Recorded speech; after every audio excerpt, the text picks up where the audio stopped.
കല്യാൺ ഈസ്റ്റിൽ ഇന്ത്യ മുന്നണിയിൽ സ്ഥാനാർത്ഥിയായി മത്സരിക്കുന്ന ധനഞ്ജയ ബോഡാരൻ തീപ്പന്തം ചിഹ്നത്തിലാണ് മത്സരിക്കുന്നത്. അദ്ദേഹത്തിന് കേരളത്തിലെ എല്ലാവരുടെയും ഈ മണ്ഡലത്തിലെ വോട്ടർമാർ അദ്ദേഹത്തിന് തീപ്പന്തം ചിഹ്നത്തിൽ വോട്ട് രേഖപ്പെടുത്തണം. അദ്ദേഹം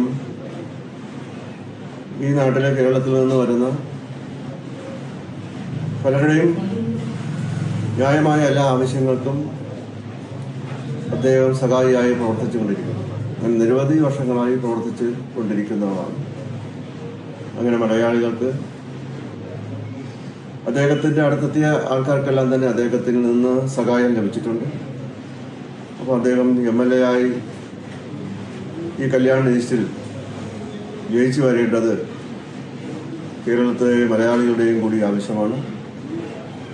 അപ്പോൾ അതിന് എല്ലാവരും അവരുടെ ആവശ്യമായി അദ്ദേഹത്തിന് വോട്ട് ചെയ്യാനും മറ്റുള്ളവരെ കൊണ്ട് വോട്ട് ചെയ്യിപ്പിക്കുവാനും പ്രവർത്തിക്കേണ്ടതാണ്.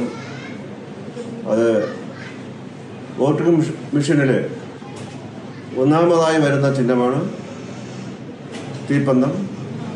മറന്നു പോവാതെ 20-ാം തീയതി പോളിംഗ് ബൂത്തിൽ ചെല്ലുമ്പോൾ ധനഞ്ജയ ബോഡാരയ്ക്ക് തീപ്പന്തം ചിഹ്നത്തിൽ വോട്ട് രേഖപ്പെടുത്തണമെന്ന് അഭ്യർത്ഥിക്കുന്നു.